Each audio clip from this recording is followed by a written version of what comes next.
Guys কিছুদিন মাঝে থাকার পরে আজকে বাড়ি চলে যাচ্ছি, কিন্তু একা যাইতে গিয়ে যে এরকম বিপদে পড়বো কখনো কল্পনাও করিনি। কি হয়েছিল আমার সাথে আর কেনই বা বাড়ি যাচ্ছি এখন চলো বলছি। তো গাইস আমরা প্রথমেই মাঝে থেকে দুপুরবেলা বের হয়ে পড়লাম। আমি আর আমার একটা ফ্রেন্ড বাইকে করে যাচ্ছিলাম বাজার পর্যন্ত। উম্মায় পিসের হাসি দেখছো নি, পুরাই 2 টাকার নোট।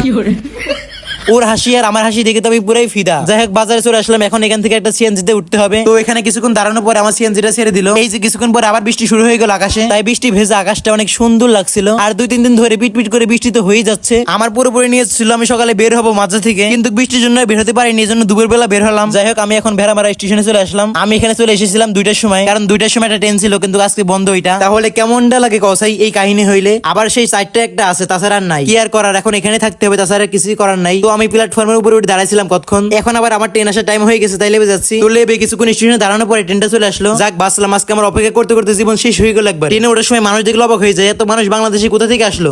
মানুষ দেখলে আর হবে না, আমার নিজেকেও উঠতে হবে। ঠেলাঠেলি করে না উঠলে আজকে আবার কট খেয়ে যেতাম বড় ধরনের একটা। ওই সালামতে তো উপরে উঠলাম, কিন্তু সিটটা সিট পাওয়ার দরকার নেই, দাঁড়ায় দাঁড়ায় বাইরে ভিউ দেখি, তাও লাভ আছে। এখন সিট পাইনি বলে বলছে দাঁড়ায় দাঁড়ায় বাইরে ভিউ দেখি। এই তুই চুপ কর, মানুষ শুনে ফেলবে না, তুই চুপ কর। আমার একটু বসতে ভালো লাগে না, দাঁড়ায় দাঁড়ায় যাইতে ভালো লাগে অনেক। আর তুই বলছিস আমি সিট পাইনি, সিট ঠিকই পাইছি, কিন্তু আমি বসি নাই। যাই হোক অনেকক্ষণ পরে চুয়াডাঙ্গা স্টেশনে ট্রেনটা ল্যান্ড করলো। ল্যান্ড করার সাথে সাথে আমি লেগে বললাম ট্রেন থেকে, এখন সোজা চলে যাবো বাড়ির দিকে।